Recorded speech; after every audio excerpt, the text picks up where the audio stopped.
I was on my way to work, and I had this vision that popped up in my head that I was going to be reading my dad's eulogy, and it's just something about it just felt really weird. And I kid you not, I got a phone call from my sister saying, "You need to get to the hospital now. Dad's in a bad way."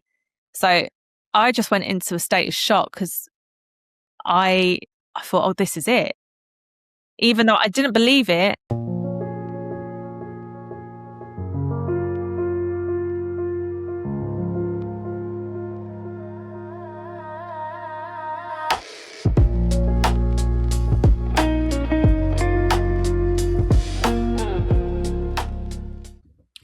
Hey guys, welcome back to After Hours. This week we've got Sarah Drage. When I first heard Sarah's story on a podcast, that was what really opened my eyes to there being such a thing as children of alcoholics. I'd never really thought about it before because not being one myself, and you know that was the first time I'd really thought about it. And then, you know, obviously being adult children of alcoholics and how it affects their lives. And when I first heard about NACOA, the National Association for Children of Alcoholics, and it just open my eyes to the,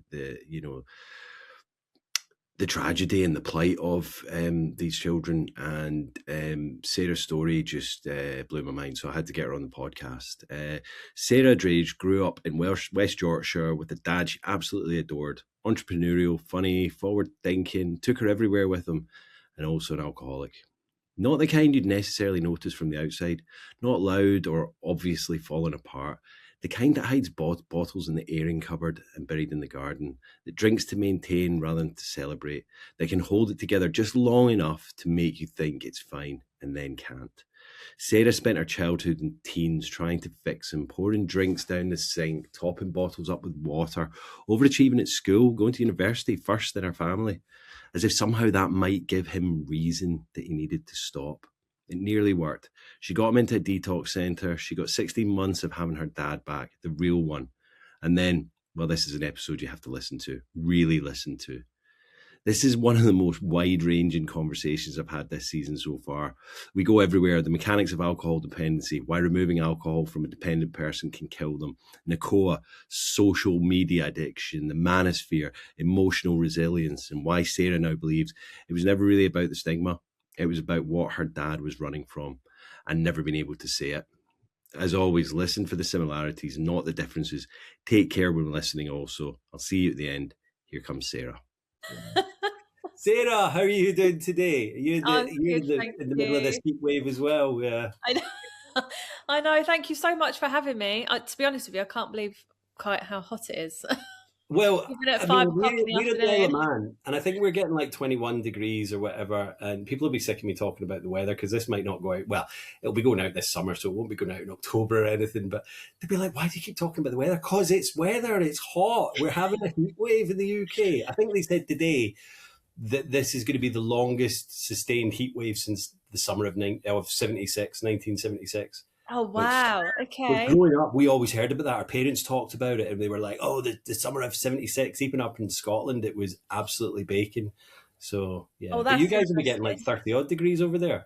It was 35 when I did the school run about an hour and a half ago. Yeah, I got in the car and it was 35 degrees. When I picked my daughter up from school at 3:00 in the afternoon last week, it was 38 and there was no breeze. It was, yeah. I don't think I could handle that, Sarah, because I'm a gardener, so I'm out in it. I don't get much shade. And I mean, my phone is saying it's 19 degrees here at the moment, but it feels much hotter. I guess it's what you're used to, but you're not used to 38 degrees. No, not at all. 38 with no breeze as well. I think that's just, it's like you're in a tropic. It's like you're on holiday, but you're not on holiday. You still got to go to work. Yeah. So it's when everyone says stop complaining about the weather. I would if I could sit outside and enjoy it. I'm like when Jen says, "Oh, can you nip down to Tesco's?" I'm like, "Yep, I'm going to go nip down to Tesco because it's so cool in there." It's like, oh, nice. Yeah. Just stand by the fridges of everybody else. Absolutely, yeah. So Sarah, thanks for coming on. And where did you grow up? Did you grow up in Kent? And how was your childhood? No, I grew up in Yorkshire, West Yorkshire. Oh, right, okay. Near Leeds, so just on the outskirts of Leeds. So Bradford, Cleckheaton. Yeah. Well, I lived for a time near Wetherby, just outside Wetherby. Okay, it's lovely around there. Yeah, beautiful. I moved to Yorkshire and I was like, why is it so flat? Because I think Wetherby might be West Yorkshire, but then where we were in Talkwith was North Yorkshire. And I was expecting all these rolling hills, but it's really flat in that part. So Oh, yeah, so no. So where I'm from, it's very hilly. yeah, Where I yeah. am Go a little now bit in in Kent, towards Leeds, and it's really it's flat. crazy. No, Yeah, it yeah, is a beautiful part of the country. Born and bred. All my family are up there, and I say all my family. Me and my sisters are in Kent, but my mum, my yeah, nan, my aunties, they're all up that way. The yeah. accent It's comes out when I lovely. talk to my mum. So When when I you ever talk get to on the my mum, phone, it will come straight out. I'm sure. yeah, Yeah, it yeah. does. It does. I can't help it. Talk to my mum, I sound like this. Hi, mum. Well, I love the Yorkshire accent, so feel free to slip into it anytime, Sarah. So, yeah, today's episode's like obviously a little bit different. We were speaking off air, and it's about you and your childhood, and obviously your dad, Steve, is it that Yes. had some issues with alcohol? And people say, addiction's a family disease. So, when did you realize that your dad's drinking was affecting not only him, but it was kind of shaping you as well? Oh, it's a really good question. I never really know how to answer it because growing up around it, Yeah. it becomes so complacent. You don't actually realize it's a problem until very later on. So, childhood and my teens, I would recognize that my dad was acting differently and wasn't Mhm. himself. And the way I would articulate that was, I just want dad to act normal. I didn't realize that his not normal was him being drunk. So what I was essentially saying was, I just want dad to be sober. So, but I was super close with my dad. You know, he was a Mhm. typical Yorkshire man, quirky sense of humor, really ahead of his time. Um, really open-minded, really forward-thinking, had some ideas back in the 90s that you'd think were absolutely, can I swear on this, by the way? Of course you can. Yeah, fire away. Absolute batshit crazy. Yeah. But now I look back and go, oh my God, he was so ahead of his time. He Like was what? so What was he? on. Was he coming I up was with just like like FaceTime this, and stuff like that? like back in the, so he used to say to us, rather than saying to man up, he'd be like, woman up. Like, Oh, okay. so it'd be very much like, or we'd talk about things like to do with politics, or we'd talk about things that it's really hard to explain, but just little things that he would come out with, and you think, you're mad. Like, what are you going on about? And then years later, it would come out. You'd be like, oh, he was so on to something.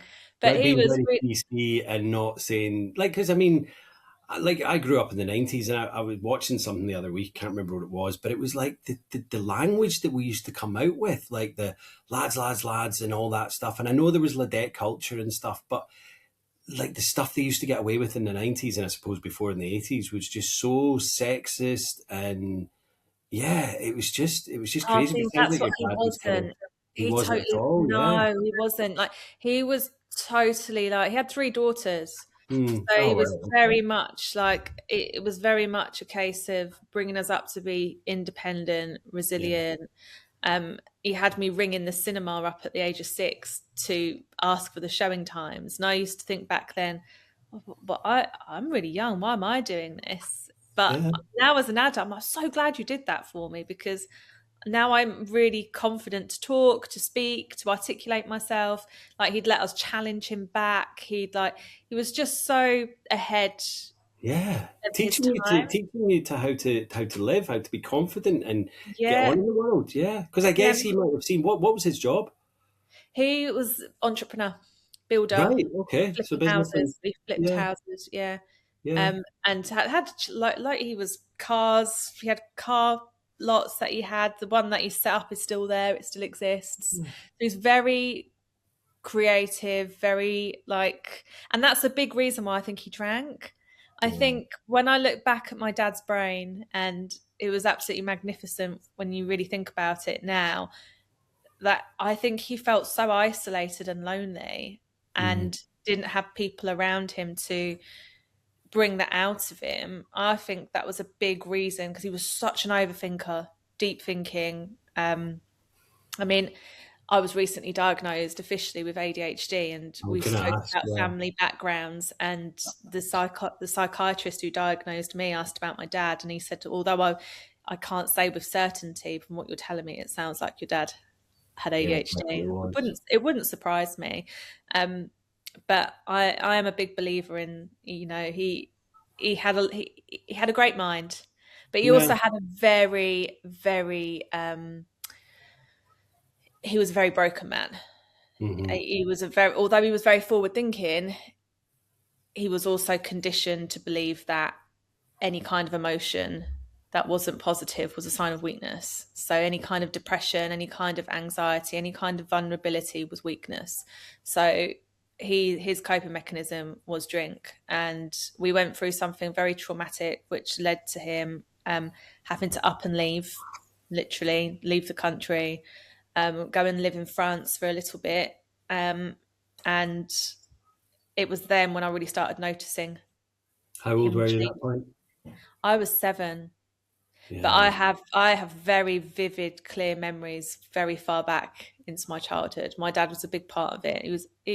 I was so close with him. He took me to work with him. He used to sit on his JCB with his builder hats on. I used to go to business meetings with him. Like, he did take me everywhere. That, again, ahead of his time. He'd Yeah. take me to business meetings as a man. Like, he'd introduce me to all of that as a young child.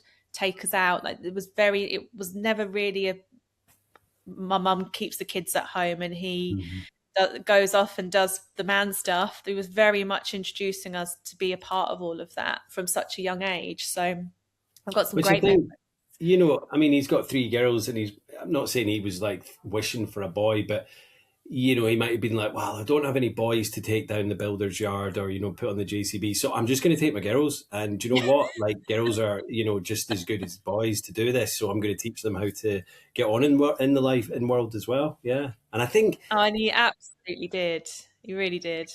my dad's a bit the same, and like the old school mentality where my dad's in his 80s now, and he does still like a drink, but he's very careful what days he drinks. And I think he's drank more than he should have in his previous times. But he will never admit to having a hangover, never admit to having a cold. And I think his hangovers must be hellish now he's in his 80s. Do you know what I mean? It's like if he goes out on a Friday Oh, night, he must be absolutely rotten the next day, but he'll never admit it because he's from that old school mentality where they just don't, they don't say, oh, this is wrong with me or that's wrong with me. And I guess that's good to a oh, point for them. hello. But you know what? If you're not explaining your emotions and your feelings, you're keeping it all inside, and your only outlet sometimes is to drink. And it sounds like your dad was the same. So was that around the time when he was off in France that you started understanding that his drinking wasn't really the same as like other dads drinking? Yeah, I think, you know, where I was so close with him Mm. and really, Jimmy, is there a bad connection? Am Is I? it keeps, No, it was it's flickering fine. a little bit. It's fine on my side. It's fine, my side too. There was a little bit of a bad connection. You might want to. It should, with Riverside, what it does is it records your side and it records my side, like local, Oh, I see. Okay, and then it great. puts So it it together. doesn't pick So it if it up. is Perfect. flickering, it's fine on this side, and then we'll get yours on the other side. Sorry, So I've just ruined it for you then, this no, side. I that's have to fine. edit I it always like a little bit of editing to do anyway, so that's fine. I might just leave it out. in. So, well, because I spent so much time with him, I really knew his like characteristics, tone of voice, body Mhm. language, all of that. And I really started to notice when he didn't want to hang around so much. He didn't Mhm. want to. The way I described it as a child is, "Oh, Daddy doesn't want to play. Like, come on, Dad. Like, let's come and get in the pool. Come and do this. Come and do that." And he just weren't interested. So that was Yeah. probably like the depression creeping in. Um, Almost like he lost a sense of motivation and a bit of get up and go. And it was a case of sleeping on the sofa, curtains were drawn, his voice would change, his face looked different. He was more flushed, he was more puffy. Um, he he sounded quite volatile when he spoke. It was almost like there was two different versions of him. So he was Yeah. never violent, but he was quite aggressive and volatile in how he would come across. And now I know as an adult that wasn't him. That was the drink, and that Yeah. was bringing something to the surface. Very paranoid, and I noticed all of that. So I used to avoid him when he was like that. Mhm. And then I went through a stage of fighting him. That point, when I became a teenager, I realized that this was the drink, but he was very, very good at denying that there was a problem. And whenever we would confront him, we were the dramatic ones, or I was dramatic, or it's not that bad. Or if I really wanted to stop, I'd stop Monday. And it was always Monday. Monday came Yeah. and it didn't stop, it carried on. Um, so you become quite complacent, and, you know, growing up around it becomes very unpredictable. Mm-hmm. But it becomes the norm as well. So you just kind of, months, weeks, months, years pass, and you're just kind of, well, this is now my life, Yeah, and you kind of get and you used don't to it again. realize how far sucked in you get. You really Yeah. don't. You don't realize just how. I look back now and think, how on earth did we think that was normal? Like, how on earth was that? Like, why did we live like that? It really wasn't normal. And then you resent it because you think I said there was a problem, and you told me that I was being dramatic. So Mm. it's this vicious cycle of, and it's like whiplash. You know, you Mm. love this person, you love them dearly, you know what they're like, you know the real version of them. And then there's this horrible, volatile side of them who you despise. And that part of my dad, I remember when I was 15, there was a big argument at home. Dad had been drinking, and I wished him dead because I Yeah. thought life would be a lot easier if you just weren't around, because this is so tiring, it's so painful, it's so emotionally draining. I don't know what mood I'm coming home to. I can't bring my friends round. I can't bring you to events because I'm always worried you're going to embarrass me. When I do bring you out, like, it was all very, it just felt like life wasn't normal, and that you was Mm-hmm. constantly hiding and trying to protect their reputation, trying to fix things, trying to rescue. And you do go through stages as the adult child. You go through a stage of, I want to fix them. So I want them, and how I thought I would fix my dad was being extra sensible, going to university, like the first person in family to go to university. Like, if I overachieve, if I'm really good at school, then, he might think that I don't know what he would have thought. Do you know what? I don't know what that was going to bring for him, but I genuinely believe that that might have helped. But Yeah, no, and I can see that because didn't. you're young and you're thinking, like I've tried everything else, so maybe if I excel, my dad will be proud of me. Not saying that he wasn't proud of you, but you're thinking he'll be extra proud of me, and maybe that'll make him think I do have a reason to live, kind of. Because maybe you're seeing him Yeah. as he's slowly killing himself at this point. Were you aware of the kind of dangers of alcohol and what he was doing was a dangerous thing at that point? No, Or not at that point. So I would say, um, again, you become complacent, and yeah.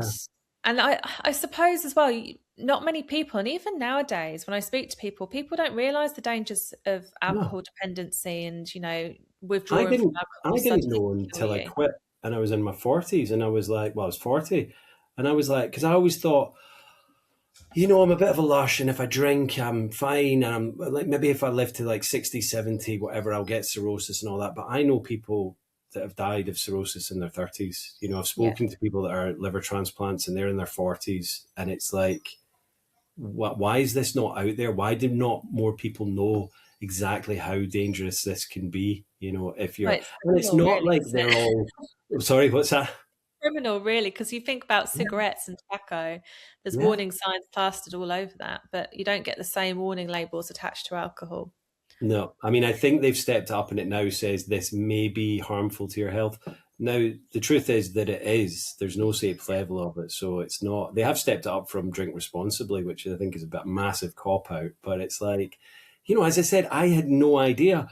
And it's not like the people that I know that have either died or had liver transplants have gone for it hell to leather. Some of them did. Some of them drank about the same as me, and some of them drank less. And it's like, because everybody's different, it affects you differently, and it's to do with your makeup and your genes and your Yeah. DNA, whatever hereditary things you've got in your family. So someone's liver might be super strong, and it might last them heavy drinking until they're 60 or 70, whereas some people it might not. And it's, that's just the way it kind of is. But there's not enough people talking about this at this point. More and more since I got sober like 6 years ago, but still not enough. That's the thing. No, I And I'm agree. sure I your do dad maybe agree. wasn't aware either. No, would you believe the irony is family members used to call my dad a lightweight? That's the irony, Well, I was because going to ask, actually what were it his didn't drink? take a lot of drink to affect my dad. So his Yeah, what were his metabolism. drinking habits? So what was he? What was his tipple, and what was he? So the first drink that I remember seeing him with was always whiskey. Always a Yeah. single whiskey glass with whiskey in there. When everything got really bad, and we'd gone from being very like a middle class, well-to-do family to suddenly losing everything, it was White Lightning cider at the end and cheap vodka. So cheap vodka, White Lightning to get him through the day, and vodka whenever it would pop up. Obviously, towards the end, I know you were saying about your dad earlier on and Mm. hangovers. I don't think my dad had a hangover because he didn't get an opportunity to stop. It was just No, consistent. So that he would was the drink thing. to get through the hangover.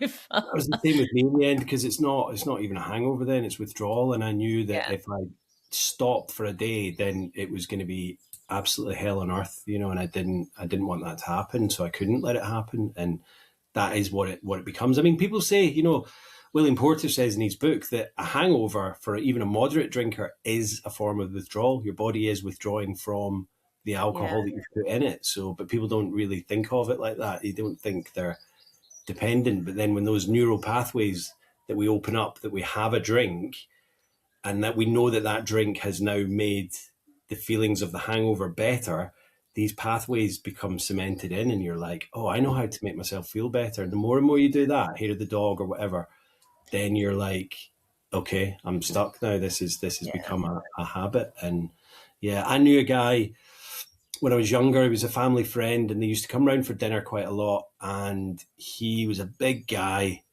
and he never ate anything. Alan was his name, and he was definitely, I mean, it killed him as well. And he would not really eat much, but he would get, like, I was like, why is he so drunk on like a couple of Yeah. glasses of wine? But he was probably drinking at home before he came round. Like, he never drove, he never had a license, so his wife did all that, and his wife and their daughter came round, and we always had a good laugh. He was a party guy, but honestly, he was drunk on like a couple of glasses of wine, and it was like, really? But his tolerance was probably quite high, but he was just drinking it in secret or whatever. I don't know. I Secret mean, with drinking. your dad, Yeah.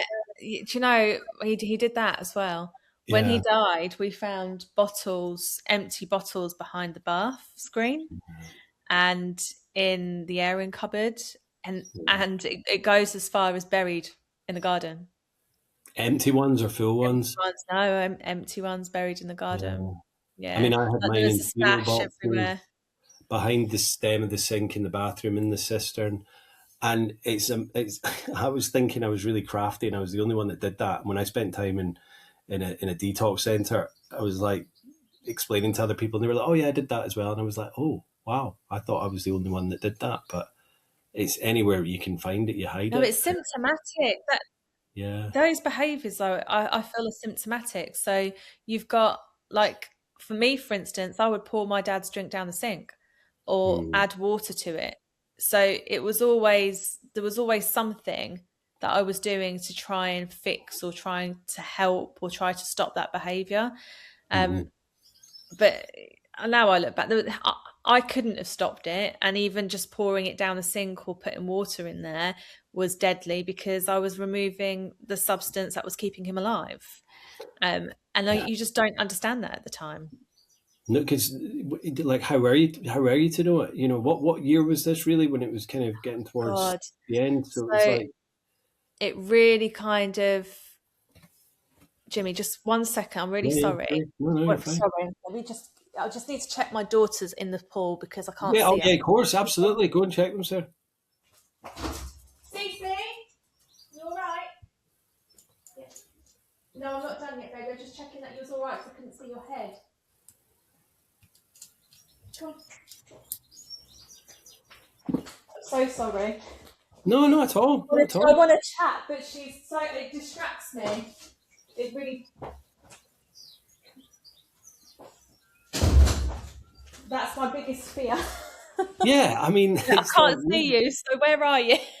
you've got a little paddling pool, and it's like, yeah, if you can't keep an eye on them, if you can't put sight on them, you're like, where are they? What are they doing? Oh, And it's a big above ground pool, so it's deep enough for her to like. I mean, she's but even going. She's paddling in secondary pools, school, so she gives me a yeah. heart attack. That kid sometimes. So going back to when did I know? Yeah. So do you know the time we really knew it was bad, really bad, and the time Mhm. that validated all of our concerns was 2015. We were due to go on a family holiday, and it was my dad, because my mum and dad split up at this point, so we was taking my dad on a holiday. And I had both my daughters. So my youngest was only 5 months; she was baby, and my sister Mhm. had just found out she was pregnant. And we went to pick my dad up, and we met my dad and my sister and her partner at the local supermarket, so we could all follow up and go up in a convoy. Hmm.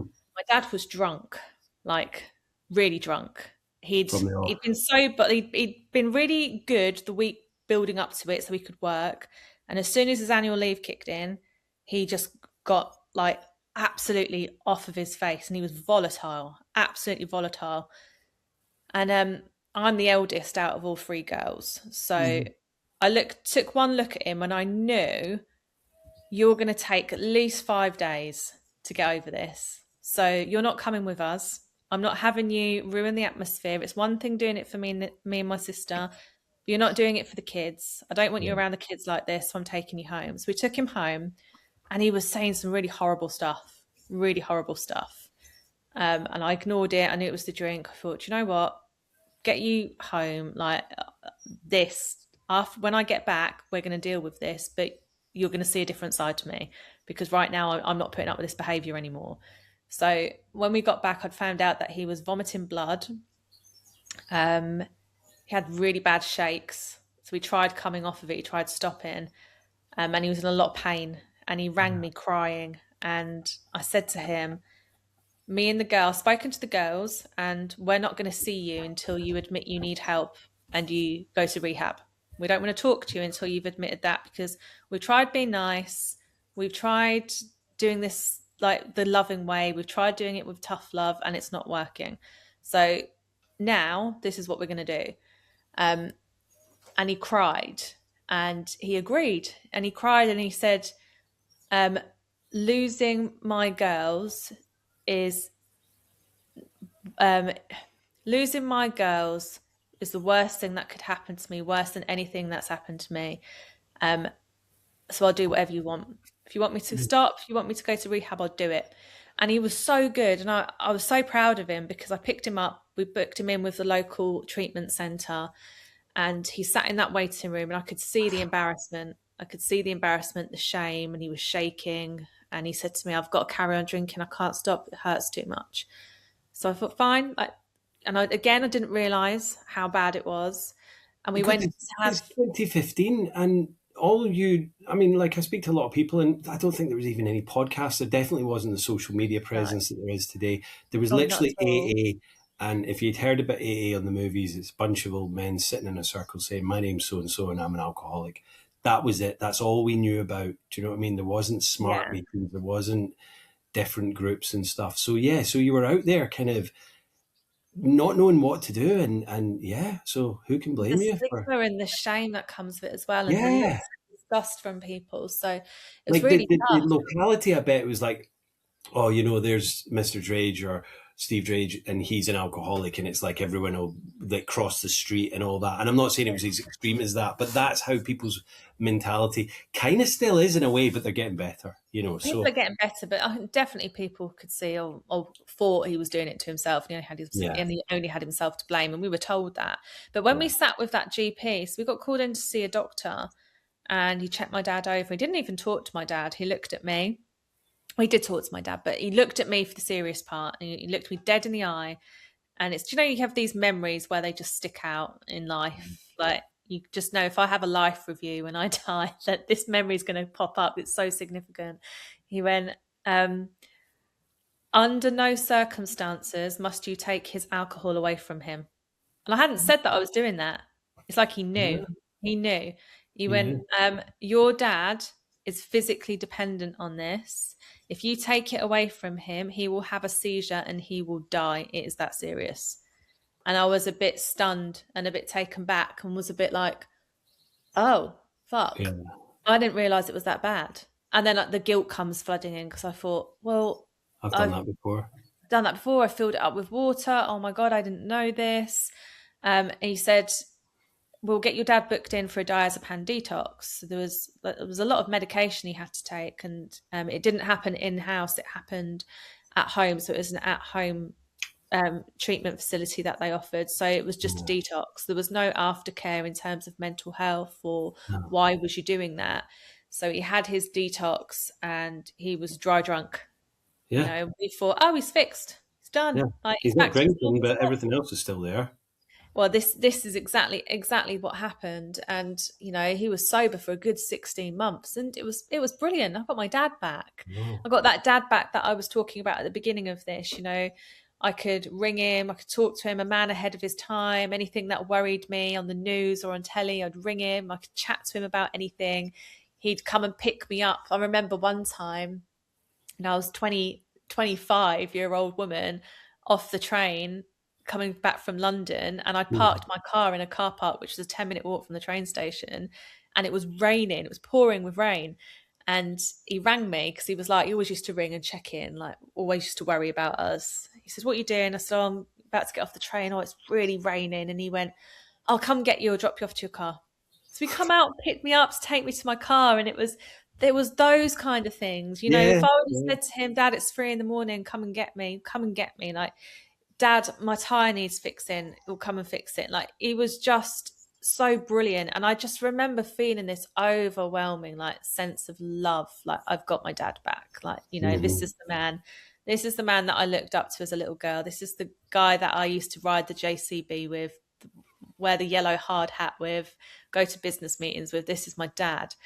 And then my granddad died in 2017.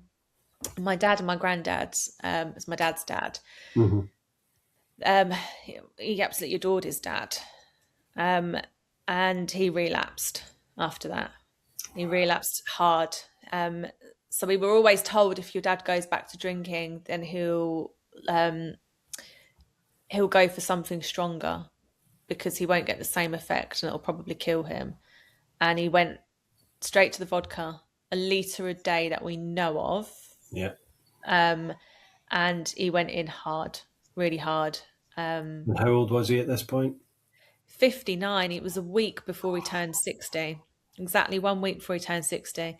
And it was just, it was absolutely just, that was the hardest part about it, I think, because, you know, he'd been sober for so long. Yeah. You managed to get that part of him back. So young. And he had grandchildren and, you know, he had so much to live for, but just absolutely just, he was so plagued with depression, anxiety, trauma, like stuff that he felt vulnerable about but couldn't speak about. He didn't have the vocabulary to articulate himself, which I feel like a lot of men don't, even nowadays. I feel like, you know, I'm not saying, I don't want this to be like a gender war and pitting like problems against one another, but realistically, when we look at the stats attached to suicide or addiction, we know men are predominantly more affected than women. And I believe that's because men haven't been given the emotional resilience and the vocabulary to articulate themselves like us as women have had. And us as women have had, we know we have hormonal cycles every month. We're used to this. We kind of understand, you know, our moods are going to change. This is the emotion behind this. So it's very easy. It's a lot easier for us than it is men to express our emotions. And if I said to you, I want to cry, I feel emotional, that's fine. But if a man says it, then all of a sudden it's, oh, man up, or get over yourself, get over it, pants on, and stop being a girl, like all, as though emotions are girly, and they're not. They're just human. So I do believe that there is a problem there. My dad literally used drink as a coping mechanism. That was his thing. He drank. That was his solution. And he abused it because he didn't have the vocabulary to articulate difficult emotions or the tools or the resources to cope with them. And I feel like a lot of us don't, we've not been taught emotional resilience at school, like I think we should be. We've not been taught how to sit with a difficult emotion. We've not been taught, all we've been taught is avoid, numb out. And whether we're numbing out with alcohol, overworking, doom scrolling nowadays, which is the new one, gambling, whatever it is, a lot of people numb out. We've all got that substance. We've all got that behavior that makes us feel better because we've not been given the resources or the tools to sit with difficult emotions. And I really feel that with my dad. But I mean, 3 months after my granddad died, going back to, I'm all over the place. Sorry, it's my ADHD brain. My granddad died March 2017. And then 4 months later, 31st of August 2017, we lost my dad. And it was very sudden. Believe it or not, It was sudden, and it was something that we always knew was going to happen. But when it happened, it felt sudden and unexpected. So how long was that? Sorry, after his relapse that he passed? So I knew I could sense something different in my dad on the day of my granddad's funeral. Yeah. And I thought he was drinking again. When you pick up the phone and you hear one word, I could recognise whether he'd been drinking. Know instantly, yeah. I mean, I don't know how my mum knew every time, but definitely she knew. I mean, like me being sober, obviously, when I see someone or speak to someone, I'm like, oh yeah, they've had a drink, clearly. You just know. You're more attuned to it. If you've lived around it, and you can pick up on energy. And especially when you're living with somebody with an addiction, especially an alcohol addiction, you pick up on their energy. The vibe's different. The atmosphere is different. The body language is different. But the way it happened with my dad was just, it's fucking horrendous. It's traumatic. And it took me a lot of therapy, actually, just to get over the trauma of it, because I thought I killed him. Genuinely thought it was my fault. And the reason is because when he had relapsed really bad, he rang me and he told me that he was hallucinating seeing his dad. Now I'm not sure whether it was a hallucination, and I'm not sure whether there was something else going on, but I digress. He's kept seeing his dad, and his dad was there, and he was coughing up blood again, and he felt different, and he was in a lot of pain, and he was crying. And I thought, oh, this doesn't sound great. So I drove up, went to see him, and he was curled up in a ball in his bedroom, and he's just his shorts on, curled up. And I said, oh, Dad, this is bad. I'm going to call an ambulance. I think your liver's packed in, because he had a bit of a yellow tinge to him. And he shouted at me and said, under no circumstances are you to call an ambulance. I won't get in. I said, Dad, I don't care. I'm ringing this ambulance. You'll go into hospital. I'll drag you there myself. And he shouted at me, swore at me, and told me he'd done it to himself.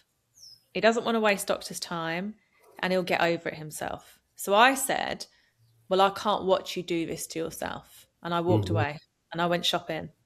And people don't understand, and I know it sounds awful, but when you've lived with it for so long, you become so complacent that you become numb to it as well. Yeah, you do. You really do. And I just thought, Monday we'll get him back to the detox centre and we'll start this all over again. Yeah, because you're probably thinking he's drunk right now. Okay, he's not well, but once he sobers up, he'll see sight again. He'll see sense, and we can get him to the doctors.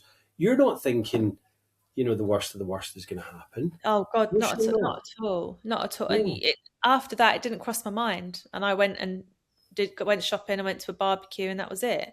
And then that was the Friday, and on the Monday I was on my way to work, and it was so weird. It was so strange. And I never used to be a spiritual person. I'm a Bachelor of Science degree. I was very science led. But you can have both, Sarah. You absolutely can. You really can. The two coexist, in my opinion. Totally I was on my way to work, and I had this vision that popped up in my head that I was going to be reading my dad's eulogy, and it's just something about it just felt really weird. And I kid you not, I'm not even exaggerating. 5 minutes later, I got a phone call from my sister saying, you need to get to the hospital now. Dad's in a bad way. So I just went into a state of shock because I thought, oh, this is it. Even though I didn't believe it, but my body was reacting before my brain could properly process what was going on. So I went back and got my husband because I couldn't drive because my foot was literally like shaking on the pedal. We drove up to the hospital and ran into A&E and saw my dad sat up in this wheelchair, and I thought, thank God he's alive, he's fine, great. But when I touched him, he was cold and clammy and he didn't recognise me. And he looked straight through me. And I was like, Dad, it's me, like, it's Sarah, I'm like, we're here. Yeah. And he just looked all confused and he went, oh, sorry. He went, It's all right. have you got my car keys? I need to see if my girls are okay. And I was like, Dad, we're here. Like, we're fine. Look, it's us. And he just looked straight through us, didn't recognise us. And after that, it happened very quick. So we were moved from department to department. So first he was in majors and A&E. And then we're being told by doctors, your dad's in a very bad way. And again, you don't believe it. It's going over your head. And then he got moved to resus. And then we're surrounded by 2 surgeons showing us pictures of his lungs, telling us that they're filled with fluid. And which again is because the liver's not working. It's not filtering all the blood properly. So fluid's gathering in the lungs slowly drowning him on the inside. And then he got moved to a ward, and then from a ward through the night he got moved to intensive care, and when he was put on dialysis. And then that next day we went in to visit him, and the curtains were closed. The doctor comes out looking all defeated and tells us listed everything that was wrong, everything that was shutting down, and just said, your dad's got a 15% chance of surviving. That's if he doesn't die when I put him onto life support. Yeah. I just remember, I was so shocked. Shocked. I just didn't believe that it would happen. And I went and visited him and told him everything I wanted to tell him. And I felt selfish because I was asking him to survive, fight it. I was asking him to fight it. Come on, you just keep going. Why do you feel selfish for that? Because, I hate saying this, but at that point, back in 2015, I think my dad was so far gone that he wouldn't have gotten the help, that he genuinely believed that it was a weakness. And I don't think he was in that space or anybody could have gotten through to him. And he was just done. He was just done. He'd lost everything. His marriage had broken up. His kids have all moved out.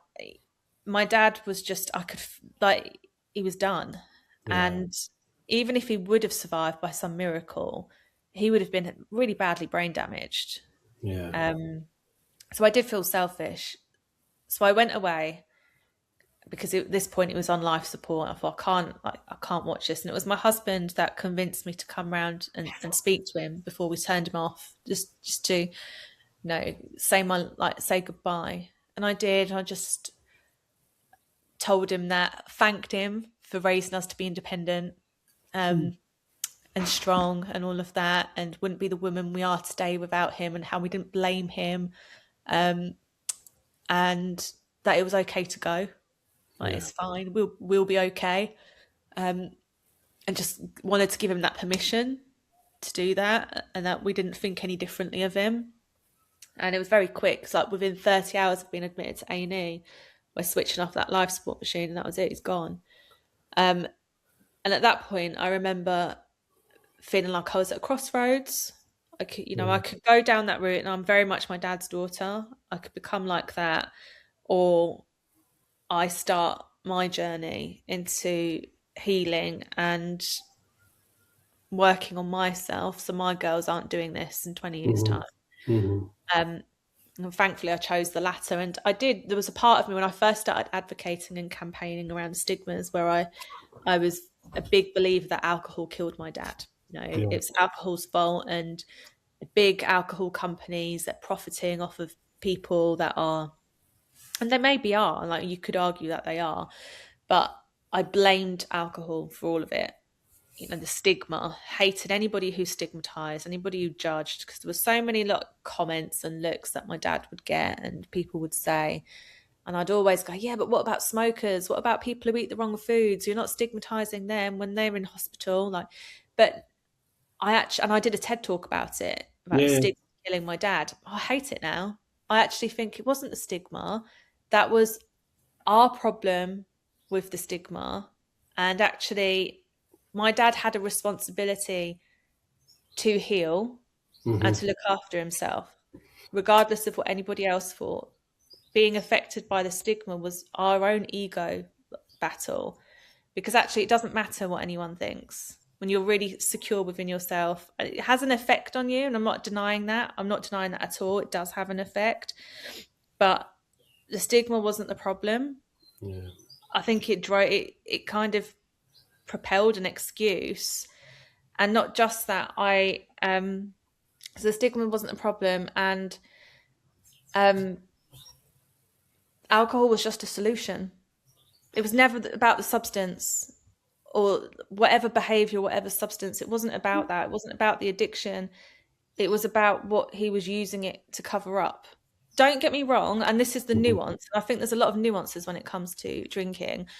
Absolutely, my dad was physically dependent and he needed it to survive. Can't argue, can't deny that there was a physical addiction there.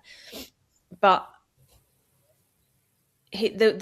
that was my dad's solution to something far deeper that he was running from and that he was hiding from, because he didn't have the vocabulary or the tools or the resources to express that, and didn't have the community to express that with, and he didn't have the people around him with understanding to express how he was feeling. So alcohol, you could argue, kept him alive for a long time. Who knows what he would have done without it. Yeah. So I think, thank you for sharing that, Sarah, because it's, I can see it's still, emotionally raw for you. So thank you for sharing that again. And it's, I'm kind of, and I listened to your TEDx talk, and it's great. And I know you kind of disagree with that now, and maybe my opinions will change. I'm 6 years sober now, nearly in August, but it's like, I do, like Sarah Rusbach, she wrote in her book Beyond Booze that if the alcohol, and this is fact, if the alcohol if people drank what the recommended allowance is, by the government or whatever, whatever it is, it's something like 3 large glasses of wine a week. Do you know what I mean? It's something which you and I would think was ridiculous because I never drank that. The alcohol companies would go bust. So they are profiting from heavy drinkers. If you put a heavy drinker as someone that's drinking more than what the recommended allowance is, then that puts them in the category of heavy drinker. Then it's the alcohol companies would go bust if we were all drinking to the limit. And it's crazy to think that. I didn't know that. That's interesting, isn't it? They are profiting, and their biggest customer are people that are problematic drinkers, like myself, like your father was. And that is their biggest customer. That's what they're making the majority of their money from. They don't care about someone that maybe has a glass of wine, at Christmas or goes out with the girls once a month. Pretty much like yourself, you're not their biggest customer. Their biggest customer are people like me. So they're doing their damnedest to stop people that are, like advertising alcohol is still allowed on TV. It's still on Instagram. It's still everywhere. Our society's still steeped in it. Now, I do agree with what you're saying about there is something deeper rooted. And I had problems and issues that I needed to deal with. But because alcohol was legal and it was there, and it was always something I'd used as a confidence thing or, a social thing. And then it was a tool that I used to combat my depression, my anxiety, and all of those things. And once it gets its claws into you, then it's hard to get out of that. And a lot of people don't, unfortunately, like your dad, Absolutely. 100% I agree with everything you've said. And I've probably not articulated it as well. I do think the problem's more nuanced. I agree, absolutely. I honestly believe if we're covering up cigarettes and tobacco with a screen because of the dangers, then we should be covering up alcohol. Because when you look at the Lancet report that Professor David Nutt published back in 2010 and got sacked for by the government because he wouldn't retract his statement. He categorised alcohol as one of the most dangerous drugs in the UK. It came above crack and heroin. So if we know that, we know it's like a carcinogen, we know it's one of the leading causes of cancer, we know all of that, but it's heavily promoted, it's socially acceptable, and it's advertised freely. Meanwhile, cigarettes and tobacco covered. I absolutely, I can't fathom it. It doesn't make any logical sense, apart from the fact that they are profiting more from misery than it's costing them in other areas. But again, I don't get it. But to me, it doesn't make sense. So people say, oh, well, alcohol's still allowed because, even though it's causing issues in the NHS, they're still profiting it. They're not. The amount that it's costing for alcohol diseases and things they're dealing with in the NHS, it's put the government in a deficit. So, but the point is, no government wants to be the one that starts bringing in legislation to kind of start outlawing alcohol because it's still so popular. Like tobacco it was really difficult to do that because everybody smoked back in even, like I started smoking, the mid kind of 90s. But before that, it was like there wasn't warnings on the packets. There wasn't anything. You could smoke in offices, you could smoke in hospitals. Do you know what I mean? But slowly, it became this kind of pariah thing. And now, you'd be lucky to see many people smoking these days. Yeah, but I've got a theory with that. I've got a theory with that. Go on. And two things, just going back to the alcohol quickly, I think maybe the government are in denial. The NHS are in denial, a little bit like I was in denial at how bad of a problem it was. And we do talk a lot about denial and how that is an issue, but nobody really smokes now, but everyone vapes. Everybody vapes. I know a lot more all people. The kids vape because they're all colourful. We don't know what problems are going to come from vaping because it's not been around long enough. Still tobacco. Don't get me wrong. When I smoked and I still ran, I was running marathons and I could feel it in my chest. I don't know why I was still smoking, but I was drinking as well, and they go hand in hand. When I stopped smoking and started vaping, I could feel my chest was much clearer and healthier. But I gave it up. I used vaping as a tool to get me off the nicotine, and it worked, But I wasn't like some people that are vaping. They've never smoked. They've just started vaping. That's what I wanted to get at. That was me at one point. That's what I did to manage some stress. I'd never smoked, but a vape gave me a little bit of a warm, bit of a cozy buzz where it made me feel a little bit less stressed. And I got hooked on that for a while. And I look back and think, God, this is become my alcohol. My dad's was. And the pain and the damage might not be as visible as what a drink would be, but I didn't know what damage was going on internally for me doing that. I'd never smoked before, and then all of a sudden I'm vaping. I know so many people that do that, and so many people that I don't anymore. I stopped, but I know so many people that are doing that. So it does make you wonder whether they're just swapping one. Well, the UK have kind of outlawed smoking now. So whatever someone that's born after 2010 or something like that will never be able to smoke. So they're completely getting rid of it. But let's be honest, the fact is that in Westminster, they've got a bar. So they're not going to start outlawing booze because it's there. It's a lot of people's...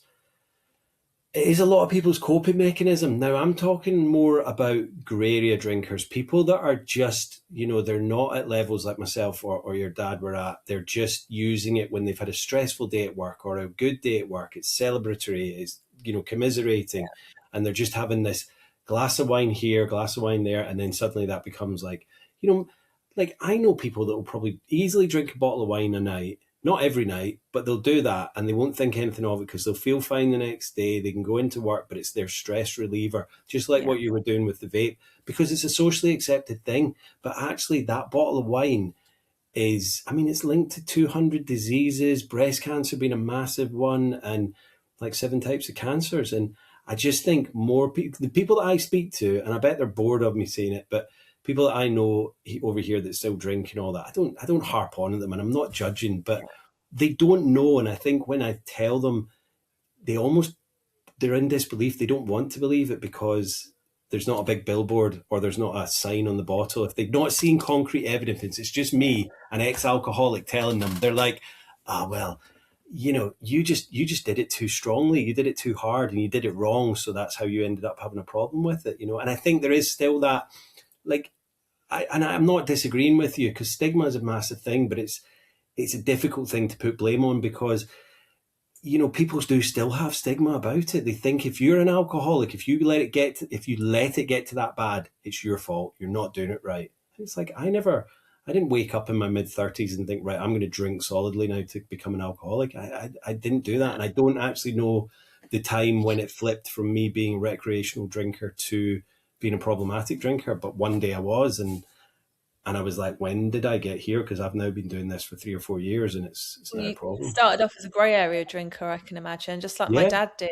And then when life happens and circumstances of life happen and take control, then you've already programmed your brain to associate alcohol with relaxing. And then you abuse that because you just want to escape that feeling, which then becomes so subconscious and so deep rooted that you forget what you're actually drinking to avoid. And that's what happened with my dad. And I do believe, I know a lot of grey area drinkers, and a lot of people that will come home from a hard day at work and crack open a bottle of beer or wine or whatever it is and still think it isn't a problem, but will do it every day. And I absolutely agree with you. The stigma's strong, like this, it's so socially accepted. But when you pull back the layers and you dig a little bit deeper, I do feel like there's a lot more nuances attached to it. And I'm a big believer now that I think we've placed a lot of focus on alcohol addiction, which is great. But you remove the substance 9 times out of 10, unless you've done that deep inner work as to really get to the root cause of why. What was you running from? Why was you drinking? Why my dad used to say, I drink to forget. I drink to forget.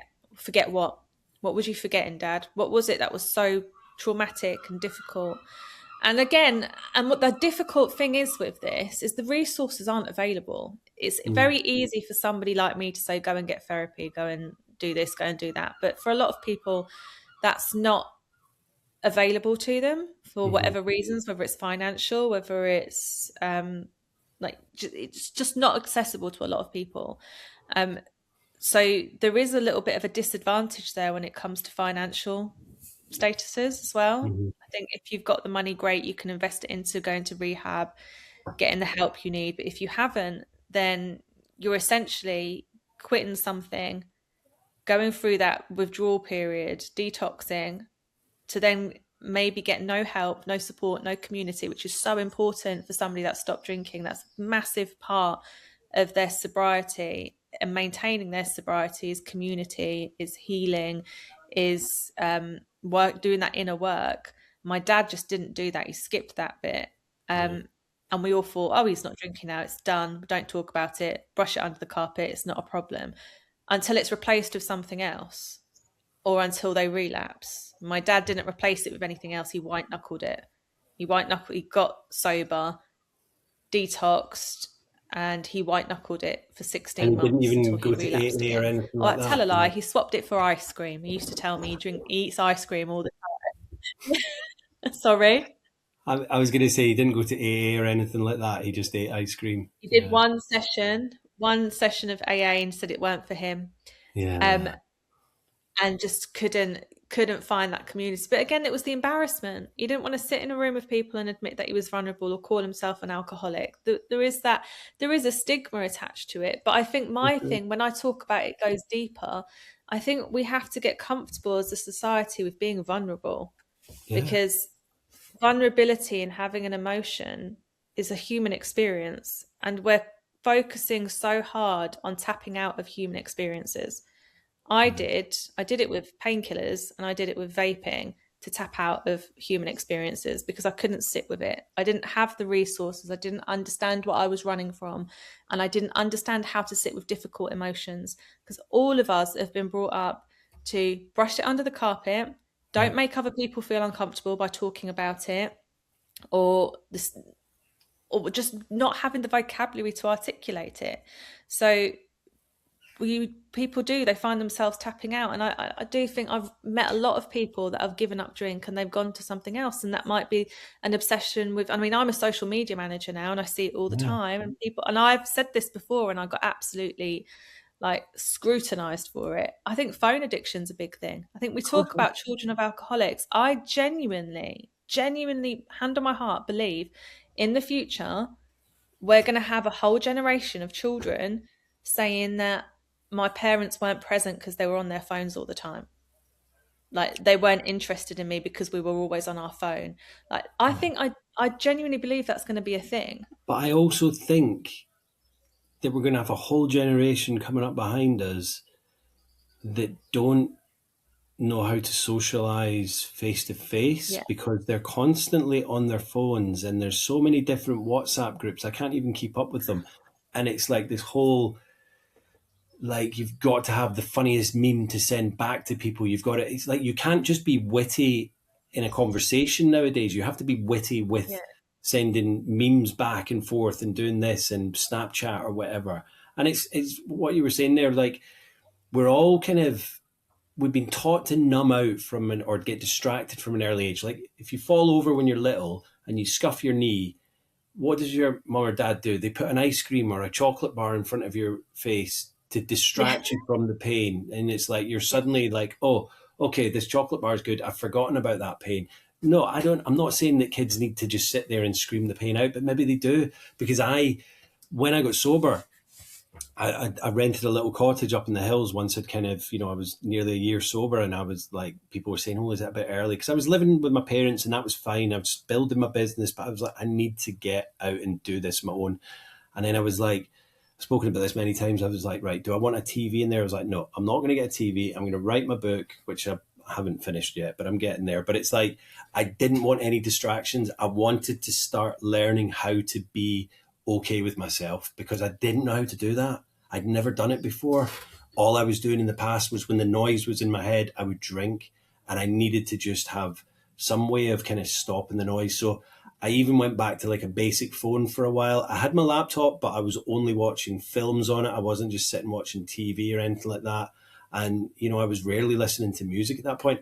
Music's great therapy, but I just wanted to hear the noise in my head and let it silence on its own, if that makes sense. No, and and it took a while, but admire that as well. Really admire that. Yeah, because we're guilty of it. Like, I'll scroll and I feel okay with it now because I know how I can just go, right, that's enough now, and switch it off and go to bed, but we're all guilty of it, whether it be shopping, gambling, because we've got so much abundance in our lives now that whenever we're bored or whatever, we can just flip to our phones and then go buy something to give us that dopamine hit, or, we're just dopamine seeking all the time. Yeah. That is a sense, dopamine seeking. Social media has become a form of, if you're not doom scrolling and you're using social media to document everything, we're raising validation seekers, essentially. Yeah. That's what's happening. Just Absolutely. different forms of validation. And don't get me wrong, I've advocated on social media, and I think there's a lot of good that can come from social media. Again, there's nuances, and the nuances are attached to everything. I'm very much a central, balanced thinker with it all. Mm-hmm. I do think there are nuances to everything. Just like with social media, it can do some absolutely magnificent things. It creates community, it creates awareness, it brings people like us together having these conversations. Yeah. Like, there's a lot of good that can come from social media. Like NACOA, the National Association for Children of Alcoholics, who I'm an ambassador for, reach a lot of people that are affected, and it starts them on their healing journey. Like, it validates those feelings. What you've gone through is normal, not normal, but how you felt is a normal side. And there's lots of other people that feel like this too. You're not alone. Mm-hmm. And you're not alone is one of their biggest catchphrases to children of alcoholics. And it then sends people on a journey to then do the work, do the healing, and move on from it. So they're not defined by that past or haunted by it anymore. So I do think there's a lot of good that can come from it. But then the flip side of that, as a social media manager, I do understand the tactics and how addictive it is, and that it is designed to be addictive. Yeah. Social media is designed to be addictive, to keep people scrolling. So you are the consumer, and the currency is attention. So all of a sudden, everybody's competing for attention, validation. We're all consuming it. We're the ones that are consuming it and paying the currency. We're paying the price by giving it our attention.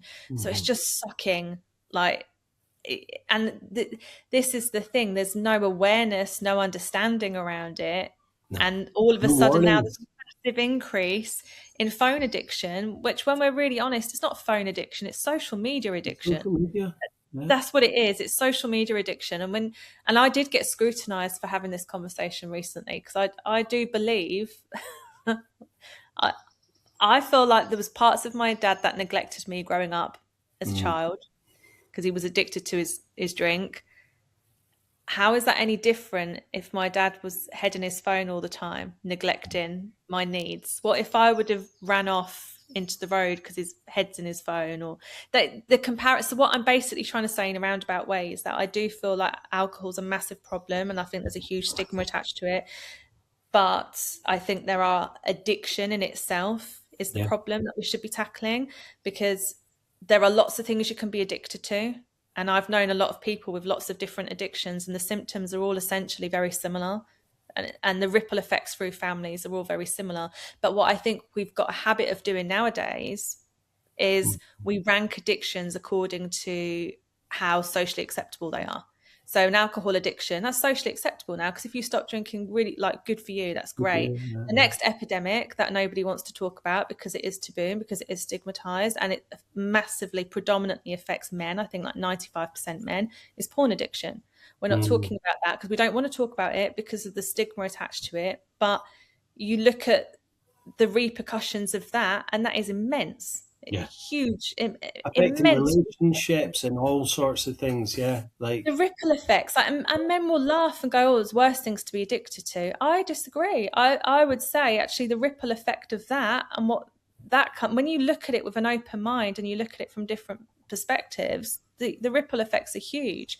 And then you've got spending addiction. Like I'm coming across so many people again, like I'm meeting and talking to, that have addiction to spending, because we could argue that they're scrolling on social media, and that constantly comparing themselves to other people is then creating that keeping up with the Joneses expression that my parents used to say back in the day, where they've got to have the next best thing. So addiction, when I look around now, yes, alcohol addiction is a problem, but addiction to me is the problem in society, because we're not focusing on the real problem, which is giving us the emotional resilience, or teaching us the emotional resilience to actually deal with the reason why people are drinking. So I did used to focus a lot of my attention and resentment towards alcohol as the main villain. But I think alcohol now is just a part of the story. And the bigger picture is there was an addiction there because my dad couldn't cope and manage his stress. And I think we had a conversation before you started recording, didn't we, about my relationship with alcohol? And very open and said that I used to hate it that much that I avoided it, would judge anybody else that drank, would lecture anybody that drank. And actually a lot of people that were drinking were just enjoying a drink on a weekend, or like when having a glass, and they have a couple of they didn't have a problem with it. They could take it or leave it, like pick it up, put it down, and that's fine. That's absolutely fine. But at the time, I hated it so much that I couldn't see past that. Whereas now my perception is very different. I understand and respect the dangers attached to it. I respect wholeheartedly and fully that it is a toxic substance that you have to have a lot of understanding and respect for. Like, I will not go above getting, if I get that little tipsy feeling, that's it, I stop. I don't want to go past that, because I don't want to be hungover. I don't want to be vomiting. You don't want to ruin your weekend and not have time with your kids. Do you know what I mean? Not at all. No, not at all. But I enjoy a nice cocktail with the girls, or I enjoy going out for dinner with my husband and having, like, I do like that, but I know when to stop, and it's not all the time. So I think it's just, it's about respecting it. But I also know that if I have a drink, I also have to be drinking for the right reasons. So am I stressed? Am I looking to numb out from anything? And I really sit with that and really think, right, how am I feeling? And I can't actually have a drink if I'm stressed. Because I can't enjoy it, like, because it just makes me more anxious. Or makes me, well, I can't, like, I don't. They say don't Well, drink when you're hungry, angry, or sad. yeah, exactly. And I can't. So don't drink when any of those things, but a lot of Yeah. people do. And I think going back to what you were saying, and the corporations are feeding these addictions, because you look at the amount of websites that have come up in the past 5, 6, 10 years, like Temu and all these little single-use plastic things that are like pennies. Do you know what I mean? I mean, even Amazon, I think it's called Haul now, Heul.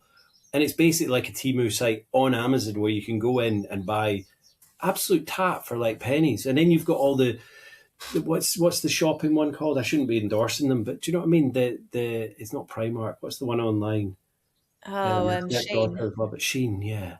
Yeah. Don't get me wrong, there's some good stuff, but most people are just buying it because they're buying it to wear it one night out and then they'll throw it. Do you know what I mean? And it's like we are the consumer market. Corporations. Yeah, we're the consumer market, aren't we? We're the consumer market, and it's because it's so easy to just, like, you're feeling a bit down. So again, you should never really go on your phone if you're hungry, sad, or angry, because you'll end up buying something on Amazon. And it's like, if you're feeling those emotions, either go out for a walk or go for a run or even read a book, like put on a really good film that you're like my favorite thing was putting on Friends when I was feeling down. And I did that. Yeah.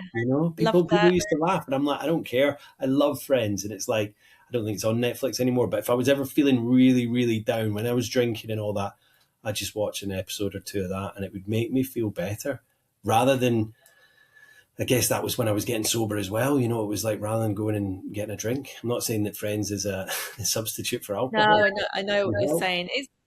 Being human is hard. It is hard.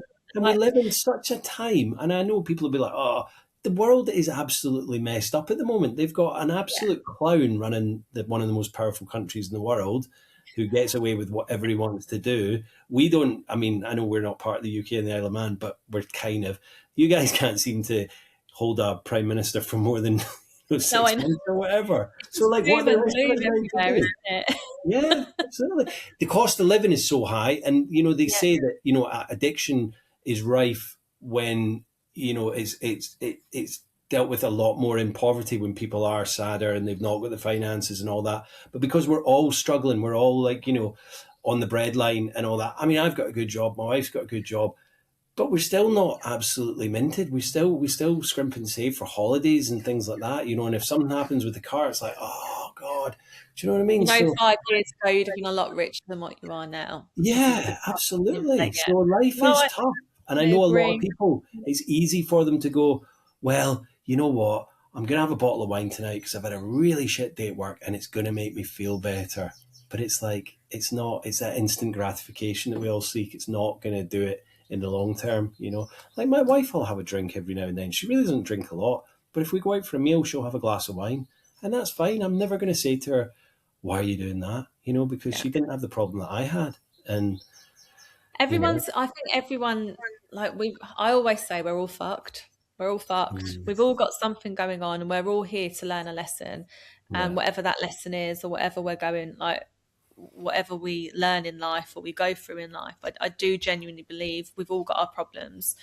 I just feel that if we could learn at school from a very young age how to emotional resilience and how to deal and manage emotions and how to think deeper and think outside the box and be more open-minded, I feel like life would be a lot easier. And I say that from somebody who's just spent the last 2 years in intense therapy, like single therapy, marriage therapy, like really gone all in to really work on ourselves. And we're not healed. I don't believe any of us are ever healing sitting on a lotus flower, like meditating. But what I do believe is that you learn how to manage difficult emotions. So when life happens, you know what to do, you know how to sit with it, and you know how to release it.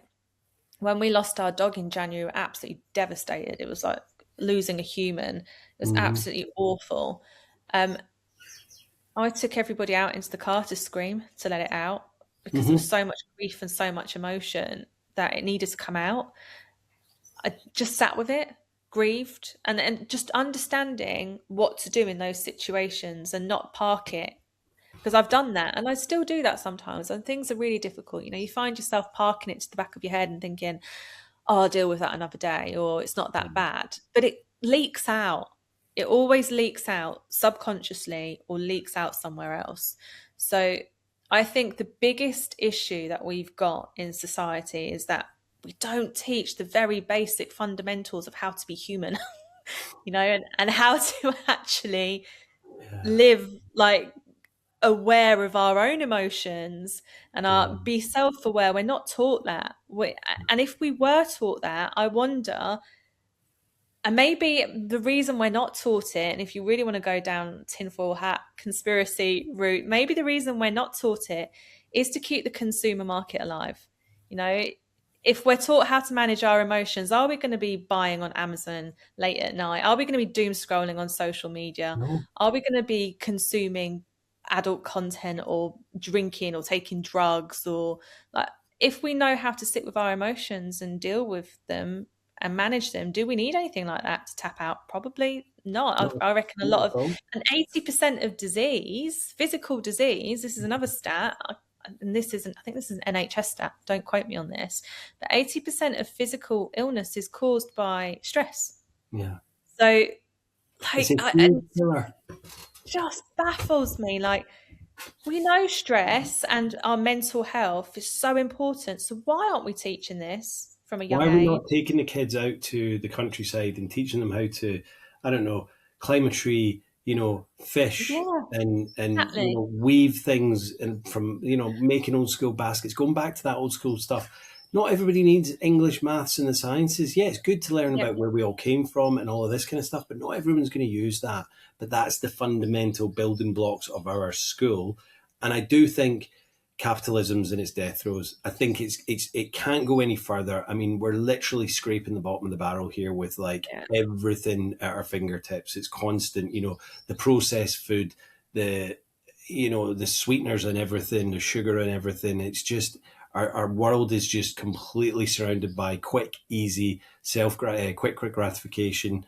And I don't think it can sustain itself much longer. I'm not saying I know what the alternative is, but I think the alternative is what you're saying, like us all becoming a little bit more self-aware, independent, cooking from scratch, like growing our own food if we can. And I know I'm sounding all very hippy dippy and all that, but you know what? That's what we need to go back to, because my life is very basic now. And I think a lot of friends, when I first get sober, were like, oh, like, don't you miss having a big TV and all that stuff? I was like, no, because I can just be okay doing nothing. And I'm not saying doing nothing, like I'm being creative. I was taking photographs and I was doing all these other things. I was going hiking. I was, swimming and things like that.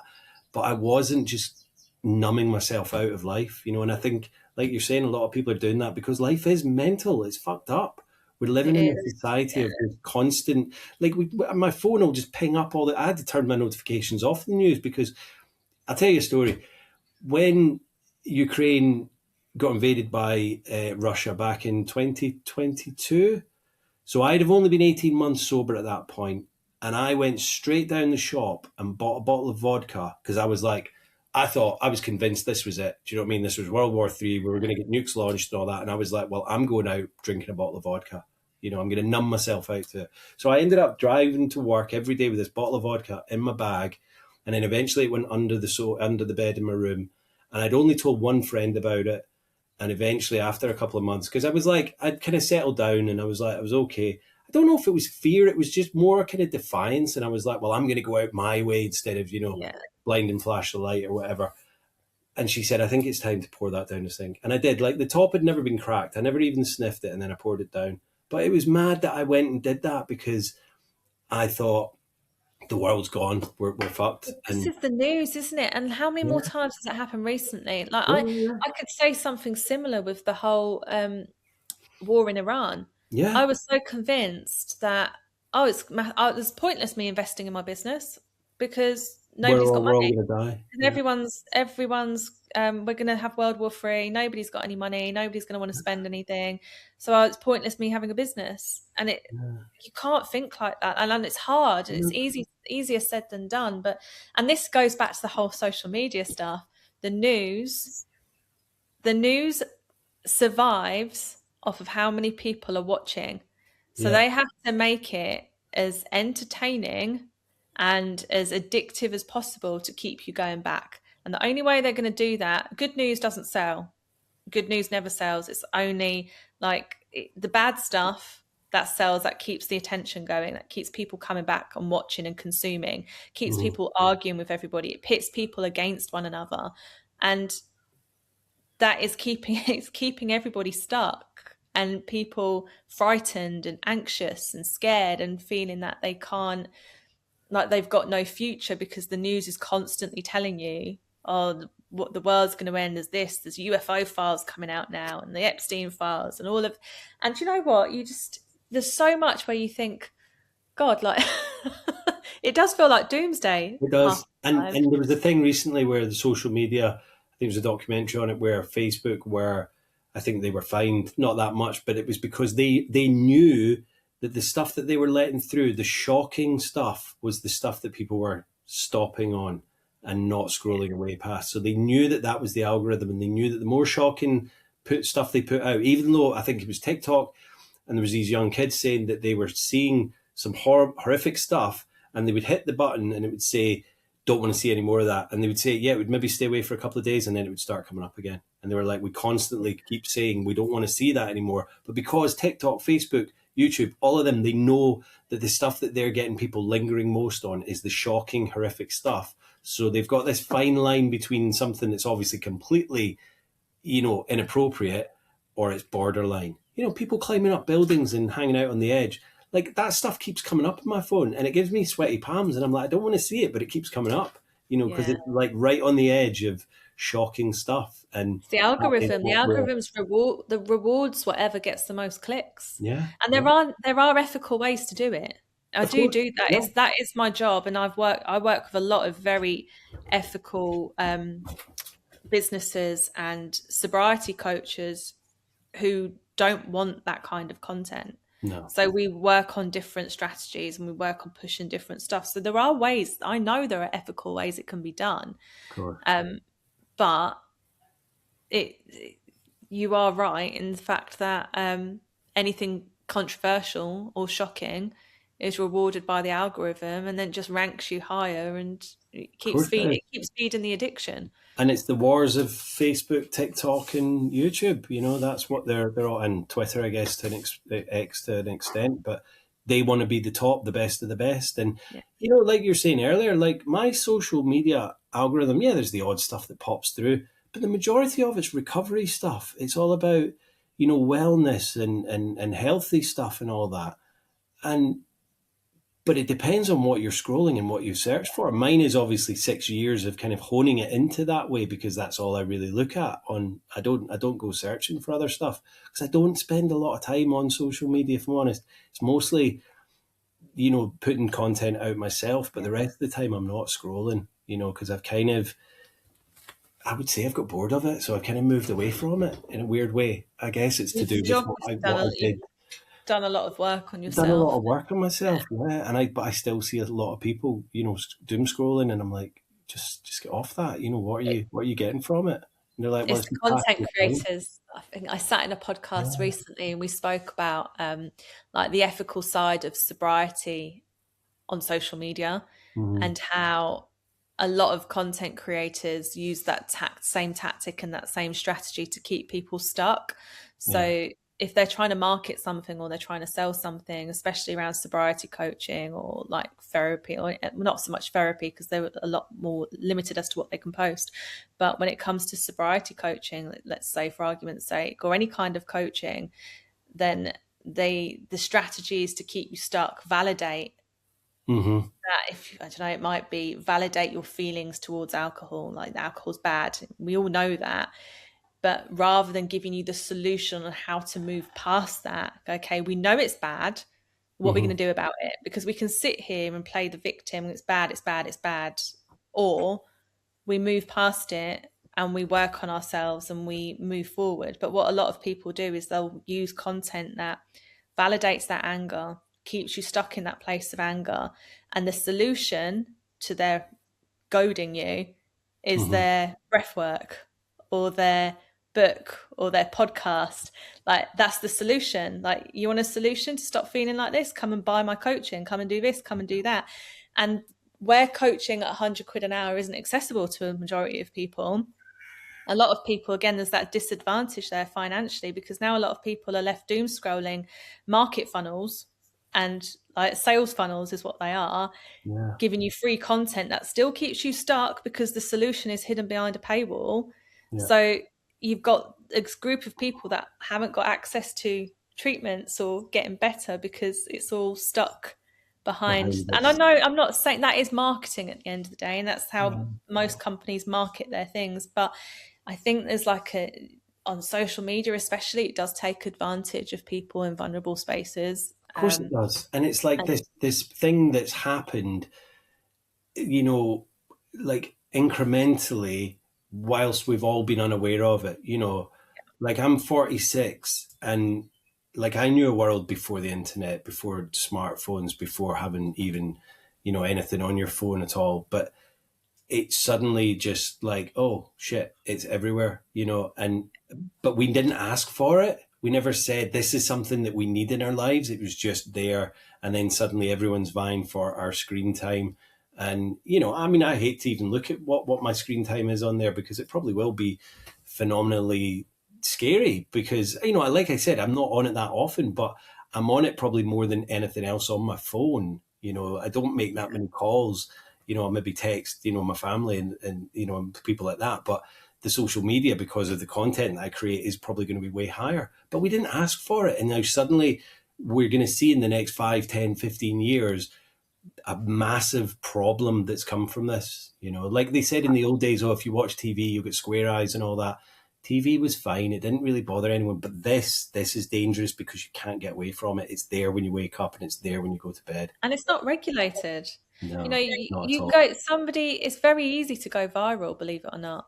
Like a lot of people, but it is doing something very stupid or controversial or saying something really out there. You can hand power to somebody in 24 hours, and all of a sudden you've got somebody that's gone from 0 followers to having like 100,000 or hundreds of thousands of people following them. You've got a massive audience there. And I believe personally, and within my job and how I see how it works, that is something I'd like to see regulated one day. I do. Not to remove freedom of speech or to remove any of that, but you've got some people that are, you know, TV's regulated, radio to an extent. There needs to be some kind of regulation, because you're giving people massive audience to suddenly, it gives them a lot of power, and sometimes it's not always a good thing. I don't know if you watched the Louis Theroux Manosphere, Into the Manosphere. Yeah, I did. And listening to those guys that were following, you know, the ones that were being influenced, like the young people that were like, oh my God, Tiki Talkies, what HS Tiki Talkies, amazing and all that. But they were saying they found them, I guess it kind of came up around the dark days of COVID when we were all stuck in our homes, and some of them were talking about breakup with girlfriend, and they felt, and so some of them, instead of turning to drink, and I'm not saying they should have turned to drink, but where a lot of people would normally turn to drink, you know, a breakup and not being able to go out, work or whatever, a lot of people were turning to drink, myself included. But they were turning to the internet, and they were finding guys that were resonating with them, and they thought, these guys have got the truth. And like you're saying, that kind of stuff should be regulated. I know there's freedom of speech, but what they're talking about is hate speech, you know, it's hate speech towards women. 100%. And part of you feels, I felt a bit sorry for some of them boys. Definitely, absolutely. They're vulnerable, and they're being influenced by, you know, this promise of, we're going to teach you how to be proper men. And again, we're playing on that kind of talk about men not being able to deal with their emotions, because they're like, you don't want to speak about your emotions. Yeah, that girl's dumped you. That's not your fault. Possibly was their fault. It's no one's fault. But they're saying, you're not going to be defeated by this. You're going to rise above it and all that. But you're going to be this strong, powerful man. And it's like, you know, some of what they're saying is just absolute rotten. It's horrible. Yeah. It's just the same issue, but dressed up differently. Of course it is, yeah. So there's a lot of vulnerable people out there because, as we're saying, the world is fucked. And it's like, but I think people need to get more back to basics, learn to do things with their hands again, you know, learn to cook, stop doing processed food, learn to grow things. I'm a gardener, and I love growing stuff to eat and flowers to look at, and that people might call me, oh, it's a bit hippie or it's a bit girly, but I love it. Do you know what I mean? Because it's the world around us. Do you know what? When I was drinking and I got sober, and I'd always been interested in gardening, but clearly not, because I was like, I've actually realised when the natural progression of the plants come out, like, January, you've got snowdrops, and then about February, March, the daffodils come out. And people are like, did you not know that? And I was like, I was aware it was happening, but I didn't really know because I was just so drunk for the majority of my life. Yeah, I wasn't present. I wasn't aware of what, like, the natural progression. And once I start learning about Mother Earth around me and all of that kind of stuff, I'm like, wow, this is giving me so much back. And I used to think that was a load of BS. Genuinely, like when I was like 5 years ago, knee deep in all of it, I used to think, what a load of BS, like toxic positivity, and everyone, like, I was a quick farmer hit girl, like antidepressants, codeine, like whatever I could get myself feeling better, quick fixes, quick dopamine hits. And I used to think nature, walking, like bike riding, all of that was just bullshit, weren't going to help. How's that going to make me feel better? And don't get me wrong, like I think people can become addicted to stuff like that and use it to avoid dealing with those deeper things. But recently we had a bike ride, me and my husband, and I just remember that, and I've really worked really hard at everything. It's been bloody hard, it really has. I've worked so hard, and there's no quick dopamine fixes anymore. Like, it's very much sitting with it, working through it, and it's tough. I'm not denying that. It's hard, it's expensive, there's a lot of sacrifices. It's rewarding though. It is rewarding. Because when I went on that bike ride, I said to my husband, oh wow, I feel elated. I feel really like this feels good. Like the sound of the birds, the trees, the smell. Now I finally get what the fuss is about. I finally get it. Like, this feels nice. I actually feel really happy.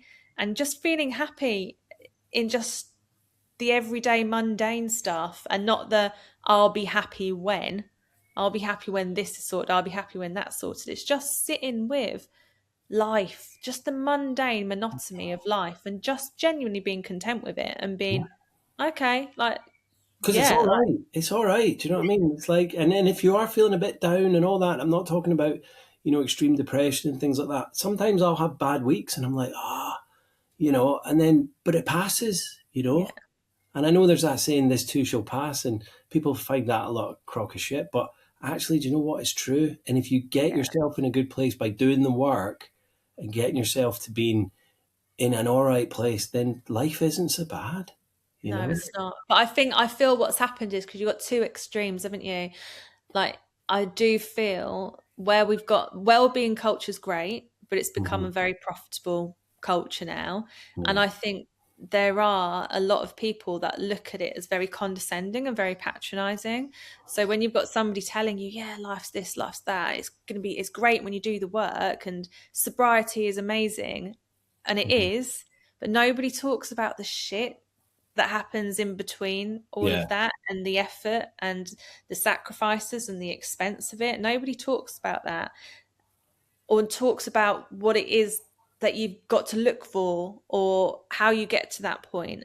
So it sounds really patronizing, and it sounds really toxic positive, and it sounds really like, I remember like a few years ago rolling my eyes going, oh, fuck off, like, stop going, like, just, what do you know? Like, you don't know how hard this is. And I was just so stuck in that headspace of thinking it's a load of rubbish. Whereas now it's completely just, until you go through it, until you do it, I can't explain it. Life's never going to feel all happy and lovely all the time. That's not realistic. Life happens, circumstances happen. Like, I do believe we're on a continuum with everything. What's good right now might not be great a year down the line, because something big might happen and we don't know how we're going to be. But what I can say is, from doing the work and healing and genuinely working on myself, is that when life circumstances do happen, I don't react like I used to. I've got the tools and the resources to manage it and deal with it without it breaking me, without it flooring me. And I think that's what's really important. And I think, I feel like I've waffled a lot and beaten around the bush a lot. No, and Sarah, I've got an ADHD brain, so it thinks.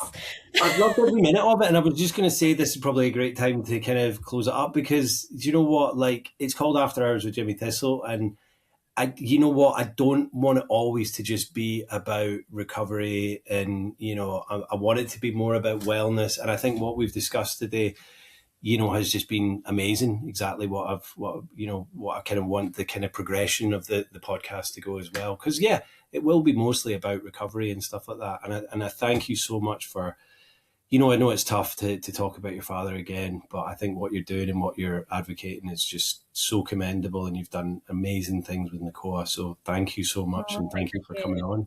Are you following Scott and the rest of the boys that are off to? Yes. Scott was on a few months ago, but I'm not releasing his episode until the week before they go. So I think it's not next week; it's the week after. They're time traveling. It's the time traveling Guinness World Record. Yes, I am. So I mean, it's going to be amazing, like the first ever. So I can't wait to kind of hear from them and see what they do. So that's going to be awesome. But thank you so much. They're great. That's brilliant charity. They are absolutely brilliant. No, thank you for having me. It's been lovely, like chatting away, and it's been nice to actually talk about veer off the conversation to something different other than so it's talking about just about my dad all the time. It's nice to talk about the nuances behind it and the deeper element to it. So thank you for giving me it's like what they say, people used to meet up in the pub and put the worlds to right, and I feel like we've kind of done that tonight, apart from the meeting up in the pub part and having a drink. So I appreciate it. It's been amazing. And I just think, like the world is a bit fucked up, but I think more and more people that have these conversations and start taking notice and listening, then we can veer the world back to being an even better place. We don't need all this consumerism and this capitalism. It's not serving anyone any good. I mean, it's not serving us any purpose. It's just we're going to go back into it, but I'm just going to say, I agree. From Amazon and you're watching the tracking and you're going, oh my God, it's coming today, and it's like, and then it gets here and you're like, oh. The last thing I bought from Amazon, though, he's coming on tomorrow, Paul Drayton. Oh, yes. Alan Carr. I shouldn't call him Alan Carr's ex-husband. That's how everyone knows him, but he is his own man, and he's a very funny man, and he's coming on the podcast tomorrow. So I only got that on Monday, and I've just been reading it non-stop. Sober Dave, isn't he? What's that? I met him at one of Sober Dave's. Oh, nice. Yeah. So I'm looking forward to chatting with him as well. He's a funny guy. The book's amazing, so if you get a chance, pick a copy up, because it's awesome. It's really funny. I mean, he's brutally honest as well, because he did go through some shit as well. So he's comical. I do find him funny. No, thank you so much. Really appreciate you having me on. And thank you. Now go and enjoy the pool with your daughters. So enjoy cooling down. I'm gonna try. Thank you. Sarah. Speak to you soon. Take care. Thanks. Bye bye.